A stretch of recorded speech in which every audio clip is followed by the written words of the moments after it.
सर्वांना नमस्कार। आज मी जे पुस्तक हातात घेतलं आहे ते आहे भगवान गौतम बुद्ध। याचे लेखक आहेत शशिकांत रामचंद्र मांडके। भगवान गौतम बुद्ध फार प्राचीन काळची म्हणजे 2500 वर्षांपूर्वीची जुन्या काळातली ही सत्यकथा आहे।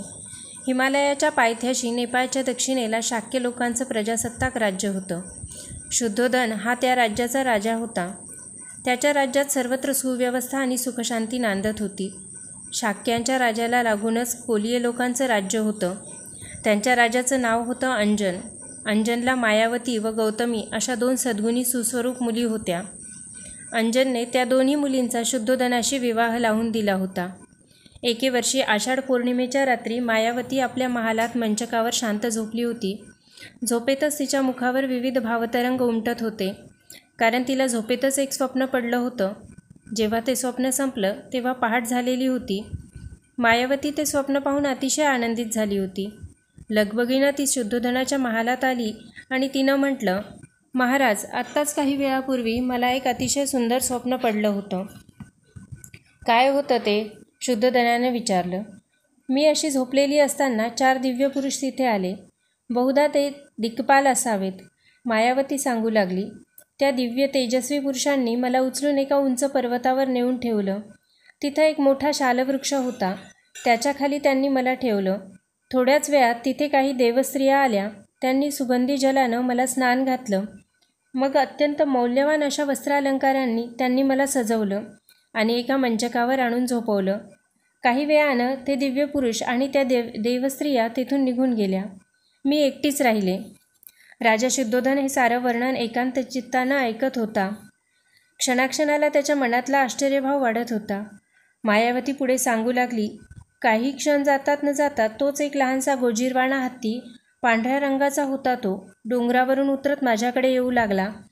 तो जसा जसा माझ्याजवळ येऊ लागला तशी बाई मला त्याची भीती वाटू लागली। त्या हत्तीच्या सोंडेत त्यानं एक पांढऱ्या रंगाचं कमळ घेतलं होतं। पुढे काय झालं? शुद्धोधनानं अधीरतेनं विचारलं। तरी मला त्याची भारी भीती वाटत होती। मायावती आणखी सांगू लागली, तो हत्ती मला तुडविणार असं वाटत असतानाच अगदी अनपेक्षितपणे त्यानं मला 3 प्रदक्षिणा घातल्या। त्यानं आपलं डोंगरासारखं भव्य रूप टाकलं। तो अगदी लहान लहान झाला आणि माझ्या उजव्या कुशीत शिरून नाहीसा झाला। माझी सगळी भीती गेली आणि आनंदाच्या सरोवरात मी पोहू लागले। तुम्हाला हे स्वप्न सांगायला मी अगदी अधीर झाले होते, म्हणून लगबगीने तुमच्या महालात आले। महाराज, काय असेल या स्वप्नाचा अर्थ?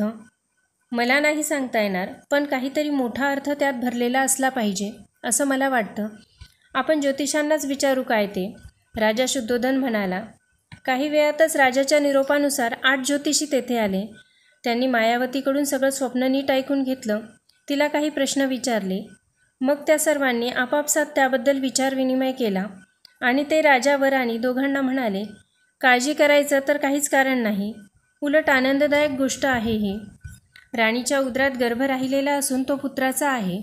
तुम्ही दोघेही एक सुपुत्राचे आईवडील होणार आहात। तुम्हाला आशीर्वाद आहेत। ज्योतिषांनी स्वप्नाचा हा अर्थ सांगितल्यापासून मायावती आणि शुद्धोधन यांच्या आनंदाला पारावर राहिला नाही। मायावती तर मुलाच्याच मननचिंतनात रंगून गेलेली होती। आपण आई होणार आणि तेही एका सद्गुणी मुलाची, हे आपलं केवढं भाग्य, या विचारात तिचं मन व्यापून गेलं होतं। 9 महिने पूर्ण झाल्यावर तिनं राजाला सांगितलं की मला माहेरी पाठवा। लगेच राजाने तिला माहेरी पाठविण्याची तयारी केली। मायावतीचं माहेर म्हणजे कोळीय राजाचं देवहदनगर। कपिलवस्तू हे देवहद यांच्यामध्ये लुंबिनी नावाचं एक सुंदर उपवन होतं। तिथे पहिला मुक्काम पडला। तिथेच मायावतीच्या पोटात भयंकर कळ आली। दासींनी तो प्रकार काय आहे हे ओळखलं। लगेच मायावतीला तिथेच झोपवून तिच्याभोवती आडोसा उभा करण्यात आला। काही क्षणातच मायावती प्रसूत झाली। तिनं एका पुत्राला जन्म दिला। राजानं मायावतीला माघारी कपिलवस्तूला आणलं। सारी प्रजा आनंदली। सर्वांनी उत्सवच साजरा केला। 5व्या दिवशी राजानं मुलाचं नाव सिद्धार्थ ठेवलं।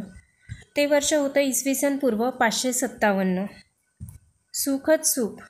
मुलाचं बारसं झालं। सर्वजण जेवून खाऊन तृप्त होऊन निघून गेले। थकली भागलेली मायावती आपल्या शय्येवर येऊन निजली। तिला अंगात किंचित कणकण वाटू लागली। दिवसभराच्या त्रासानं झालं असेल असं म्हणून सर्वजण झोपले। पण मायावतीचा ताप वाढू लागला. तिला आपल्या आजारपणाचा शेवट उमगला होता. तिनं गौतमीला जवळ बोलावलं आणि तिच्या हाती तिनं सिद्धार्थला सोपविलं. दोघींच्या डोळ्यात पाणी उभं राहिलं. 7वा दिवस उजाडला. मायावतीला एक उचकी आली. त्यासरशी तिचे पंचप्राण तिला सोडून निघून गेले. सगळीकडे दुःखाचा कहर उसळला. गौतमी आणि शुद्धोदन यांनी सिद्धार्थाच्या संगोपनाकडे चांगलं लक्ष पुरविलं. गौतमीचा मुलगा नंद हा सिद्धार्थपेक्षा 4-5 महिन्यांनी लहान होता. दोघेही 8 वर्षाचे झाल्यावर शुद्धोदनानं त्यांना विश्वामित्र नावाच्या गुरूच्या आश्रमात विद्याभ्यासासाठी पाठवलं. दोघेही राजपुत्र हुशार असल्यामुळे शास्त्रविद्या आणि शस्त्रविद्या यात लवकरच ते प्रवीण झाले. 12 वर्षे तेथे राहून त्या दोघांनी आपला अभ्यास पूर्ण केला. पुढे शाक्य अर्जुन नावाच्या गुरूंकडे जाऊन त्यांनी गणितशास्त्रही शिकून घेतलं. दोघेही 21-22 वर्षांचे तेजस्वी जवान होऊन घरी परत आले. शुद्धोदनाला आपली ही तरुण मुलं पाहून फार आनंद झाला.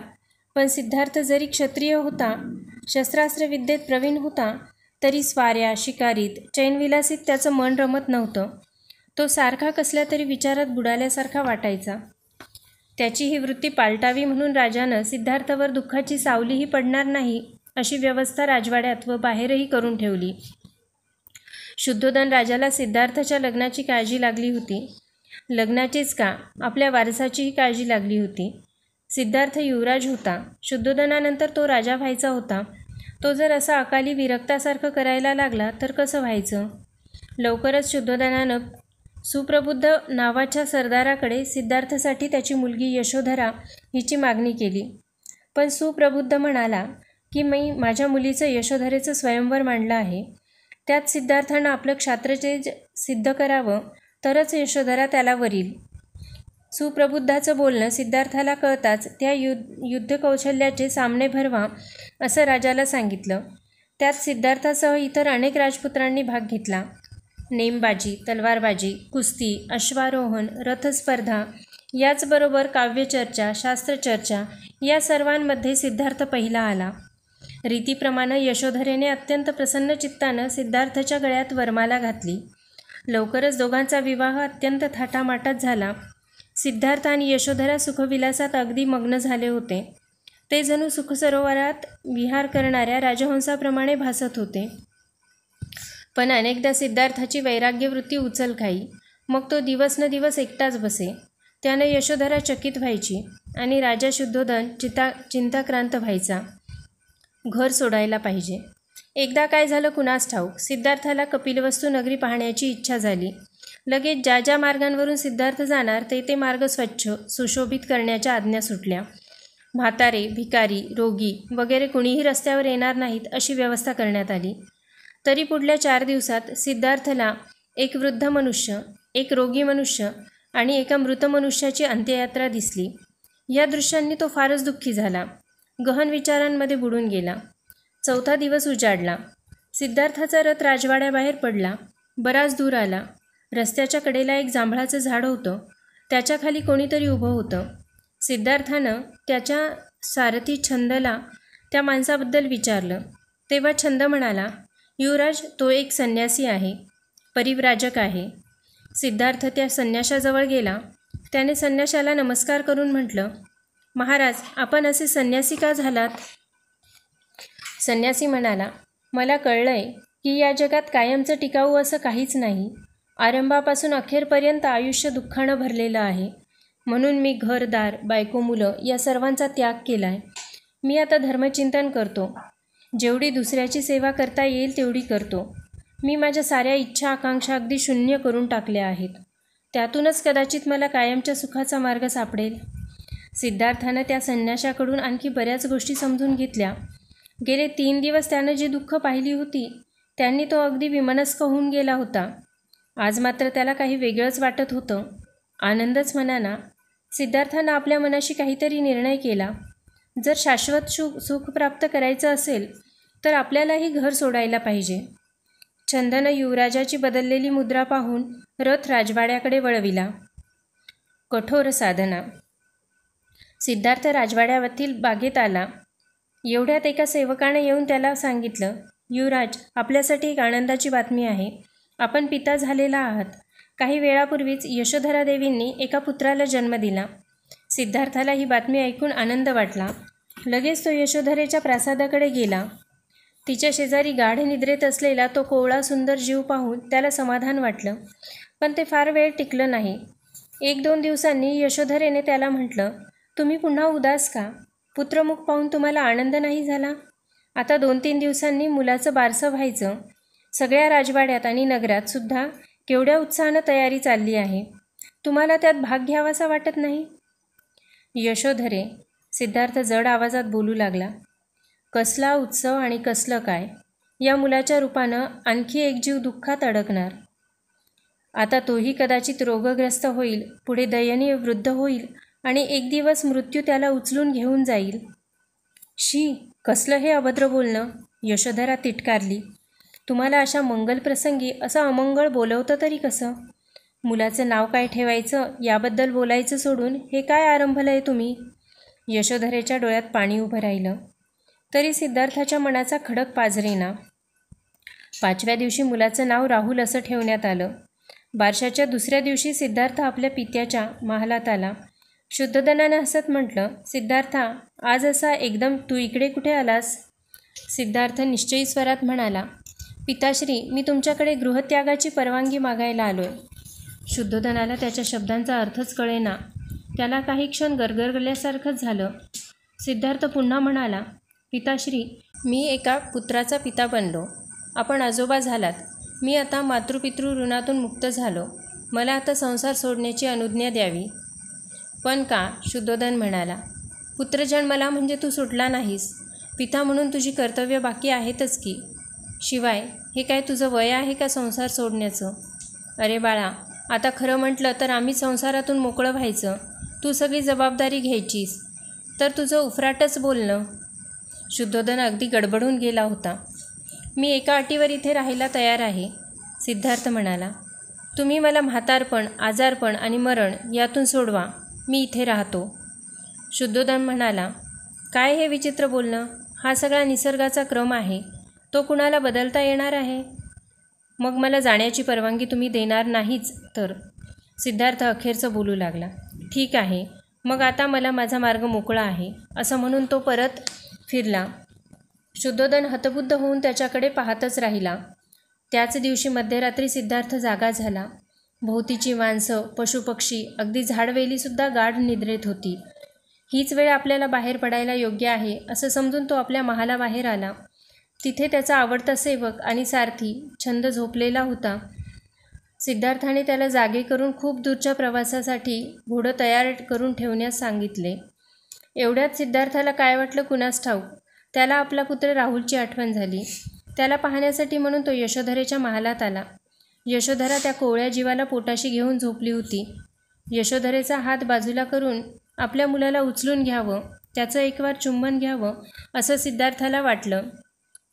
त्यानं आपला उजवा हात पुढे केलासुद्धा, पण तेवढ्यात त्याला वाटलं की यशोधरा जागी होईल आणि ती अनेक प्रश्न विचारून आपल्या मार्गात अडचणी उत्पन्न करील.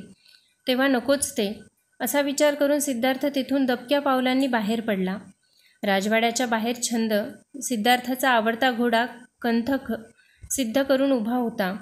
सिद्धार्थ घोड्यावर स्वार झाला. ते दोघे अनोमान नदीच्या काठाशी आले.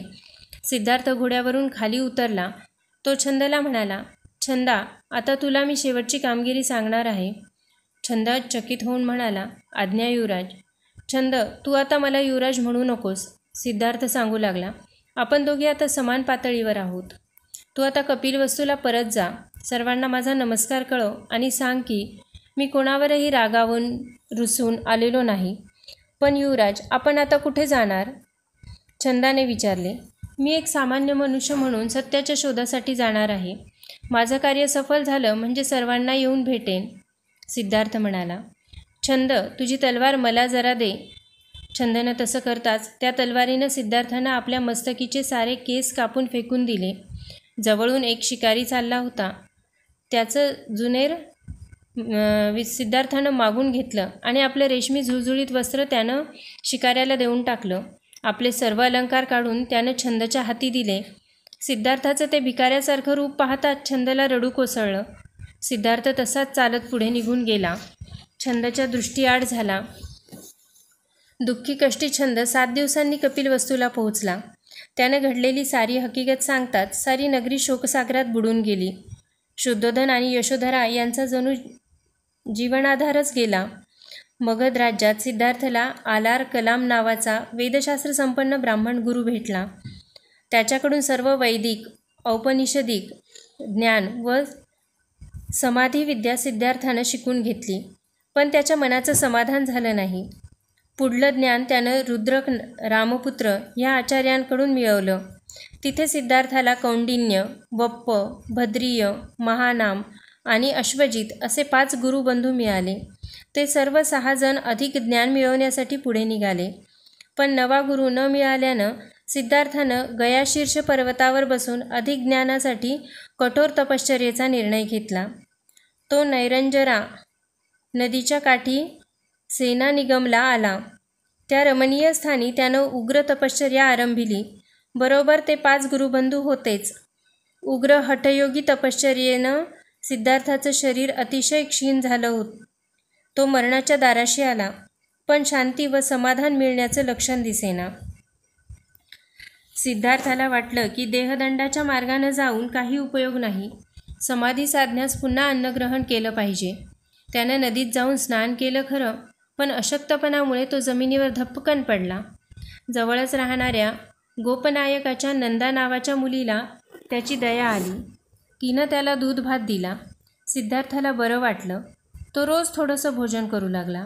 हे पाहून त्याच्या 5ही गुरुबंधूंना सिद्धार्थ भ्रष्ट झाला असं वाटलं. ते त्याला सोडून निघून गेले. पण सिद्धार्थाचा हा मध्यम मार्ग होता. आत्यंतिक शरीर कष्टही नाहीत आणि आत्यंतिक सुखोपभोगही नाही. एके दिवशी काळकभिन्न असा मार सिद्धार्थसमोर येऊन उभा राहिला. मारानं रती, अरती, भूक, तृष्णा, आळस, भीती, शंका कुशंका, अहंकार, लाभ सत्कार पूजा, दुष्कीर्ती अशा आपल्या 10 प्रकारच्या सेनेचं भय सिद्धार्थला दाखविलं. पण सिद्धार्थ जराही विचलित होत नाही असं दिसताच मारानं आपला पराभव कबूल केला व तो निघून गेला. सिद्धार्थ सेनानिगमहून नैरंजरा नदीच्या काठावरील एका विशाल पिंपळाच्या झाडाखाली आसन घालून बसला. चित्त एकाग्र केल्यावर त्याला हळूहळू ज्ञान प्राप्त होऊ लागलं. सिद्धार्थाला जे ज्ञान मिळालं त्यालाच संबोधी असं म्हणतात. ही संबोधी म्हणजेच 4 आर्यसत्य होतं. त्यातील दुःख हे पहिलं आर्यसत्य, दुःख समुदय हे दुसरं, दुःख निरोध हे तिसरं आणि दुःख निरोधगामिनी प्रतिपदा हे 4थं आर्यसत्य होतं.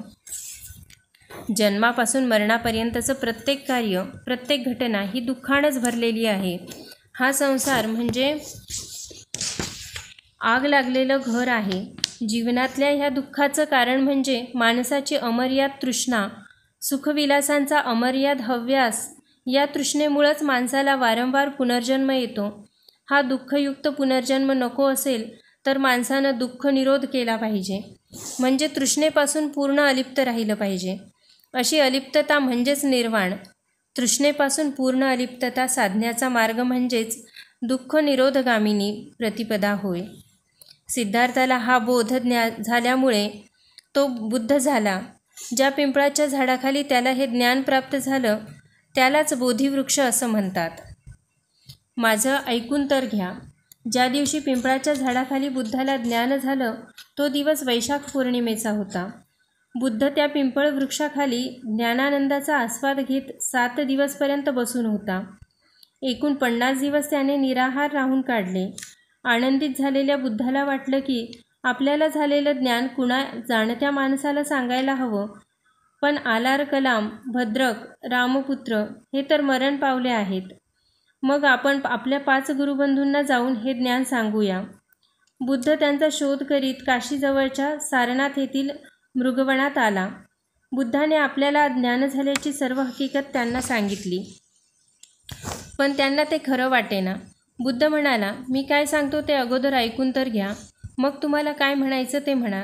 ते ऐकायला कबूल झाले. बुद्ध म्हणाला, ज्याला जन्ममृत्यूच्या फेऱ्यातून मुक्त व्हायचं आहे त्यानं अति विषयोपभोग, ऐशाआरामही टाळावेत आणि देहाला अति कष्ट देणारे उग्र दंडही टाळावेत. ह्या दोन्ही टोकांच्या मधून जाणारा मध्यम मार्ग मी शोधून काढला आहे. तो मार्गच निर्वाण म्हणजे मोक्ष प्राप्त करून देणारा आहे. असं म्हणून बुद्धानं 4 आर्यसत्य त्यांना पटवून दिली. अखेरीस बुद्धाचं म्हणणं त्यांना पटलं. ते 5ही जण बुद्धाचे शिष्य बनले. सारनाथला बुद्ध जे बोलला ते त्याचं पहिलं धर्मप्रवचन होतं. इथूनच बुद्धाच्या धर्मचक्र प्रवर्तनाला म्हणजे धर्मप्रसाराला सुरुवात झाली. बुद्ध फिरत फिरत उरुवेला येथे काश्यप आश्रमी आला. काश्यप वेदज्ञ आणि महान अग्निउपासक होता. बुद्धानं त्याच्या आश्रमात एक रात्रभर राहण्याची परवानगी मागितली. काश्यपानं त्याची अग्निशाळेत व्यवस्था केली. मात्र तेथील महाभयंकर नागापासून सावध राहायला सांगितलं. रात्री खरोखरीच एक महाभयंकर नाग तिथे आला, पण अखेरीस बुद्धाच्या तेजानं तो तिथेच मरून पडला. त्या प्रसंगामुळे काश्यपाला बुद्धाबद्दल आदर वाटू लागला, पण तरी त्याच्या मनात अहंकार होता, मत्सर होता.